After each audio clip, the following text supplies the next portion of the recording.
যেই নিয়োগ বিধি আছে 2016 সালের নিয়োগ বিধি তোয়াক্কা করে আমাদের ওই ইউজিসি প্রয়োগকৃত যেই নিয়োগ বিধি তার তোয়াক্কা করে ইচ্ছা মতন কিছু পলিসি মেকারদের দ্বারা আমাদের নিয়োগ হইতেছে, সেই প্রেক্ষিতে তার বিরোধিতা করে আমরা আমাদের ইউজিসি সমর্থিত যেই নিয়োগ তার প্রেক্ষিতে আমরা আমাদের অন্যান্য কলেজের সহ মানিকগঞ্জ নার্সিং কলেজও সম্পূর্ণ শাটডাউন ঘোষণা করতেছে।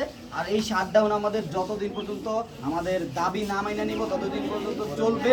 আর আমাদের দাবিগুলো হচ্ছে, দাবি নাম্বার 1, ইউজিসি এবং স্ব বিশ্ববিদ্যালয়ের নিয়ম অনুযায়ী মেধার ভিত্তিতে শিক্ষক নিয়োগ দিতে হবে।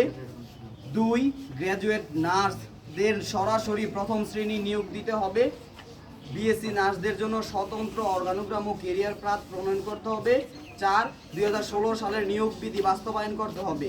5, এইচএসসির পর ডিপ্লোমাদের ডিগ্রি সমমান দিয়ে পর্যায়ক্রমে উন্নত কারিকুলাম প্রণয়নপূর্বক একমুখী শিক্ষা ব্যবস্থা bachelor of science in nursing BSN চালুকরণ ও যারা ডিগ্রি সমমান হবে তাদের স্বীকৃত বিশ্ববিদ্যালয় থেকে মাস্টার্স করিয়ে বিএসসি সমমান করা এবং এসএসসি পাস ডিপ্লোমা সিনিয়রদের ষড়যন্ত্রের শিকার 2018 সাল থেকে বর্তমান পর্যন্ত নিম্নমানের কারিকুলামে বিএসসি নার্সিং অধ্যয়নরত সকলকে 2008-এর কারিকুলামের সাথে মার্জিত করা। আর 6 নাম্বার দাবি, ইন্টার্ন ভাতা আমাদের 6,000 টাকায় উন্নতি করা। 20,000 টাকায় উন্নতি করা, যেটা এখন 6,000 টাকা আছে, আমরা চেয়েছি সেটা যেন 20,000 টাকায় উন্নত হয়। আর 7, সারা দেশে চলমান প্রাইভেট নার্সিং কলেজগুলোতে একটি সুনির্দিষ্ট নীতিমালা প্রণয়ন করা। আপনাদের এই কমপ্লিট শাটডাউন কর্মসূচি কবে থেকে শুরু হয়েছে এবং কয়েকদিন ব্যাপী চলবে? এটা আমাদের কমপ্লিট শাটডাউন সারা বাংলাদেশ ব্যাপী আজকে প্রায় 6 দিনের মতো চলতেছে। সেই প্রেক্ষিতে আমরা আমাদের কর্মসূচি ঘোষণা করছি। আর এই শাটডাউন চলবে যতক্ষণ পর্যন্ত আমাদের দাবি মাইনে না নেয়, ততদিন পর্যন্ত অনির্দিষ্টকালের জন্য আমাদের কলেজের সম্পূর্ণ কার্যক্রম, একাডেমিক, প্রশাসনিক সবকিছুই বন্ধ থাকবে। আপনাদের দাবিগুলো কি ঊর্ধ্বতন কর্তৃপক্ষের কাছে পৌঁছেছে?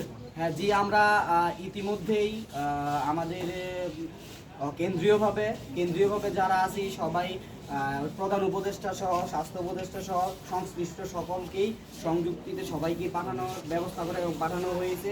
আমরা শুধু এই স্টেপ এখন না, আমাদের দীর্ঘ 8 মাস আগে থেকে আমরা বিভিন্ন জায়গায় স্মারকলিপি দিয়ে আসতেছি, কিন্তু একটা সময় আমরা যার কোনো ফল দেখতেছি না দেখার পরে একটা সময় আমাদের পিঠ থেকে গেছে দেয়ালে। আমাদের যোগ্য হওয়া সত্ত্বেও আমাদের যোগ্যদের ঠিক ন্যায্য অধিকার দেওয়া হচ্ছে না, সেই দাবিতে তার জন্য এখন আমরা সম্পূর্ণ কমপ্লিট শাটডাউনে আছি।